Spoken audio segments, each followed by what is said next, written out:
আমি বাজার থেকে বাড়ি ফিরছি।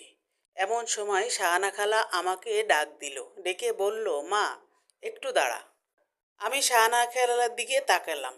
শাহানা খালা আমার দিক তাকিয়ে ফেলফেলিয়ে কেঁদে দিল। আমি তার চোখের দিক তাকিয়ে দেখলাম কি জানি একটা ভয় কাজ করছে তার ভিতরে। শাহানা খালাকে জিজ্ঞেস করলাম, খালা কোনো সমস্যা? খালা বলল মাথা নাড়িয়ে, না মা। আমি বললাম, আমার একটু তাড়া আছে, আমি এখন আসি। খালা আবারও মাথা কাত করে বলল, ঠিক আছে। আমি ওখান দিয়ে চলে আসলাম।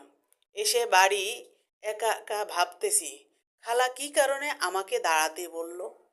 শাহানা খালার চোখে কত কষ্ট লুকিয়ে রয়েছে তা আমি বুঝতে পারিনি। বাড়ি ফিরে এসেছি, রাত হয়ে গেছে, ঘুমাতে গিয়েছি। তখন ভাবতেছি কি বলতে চেয়েছিল শাহানা খালা।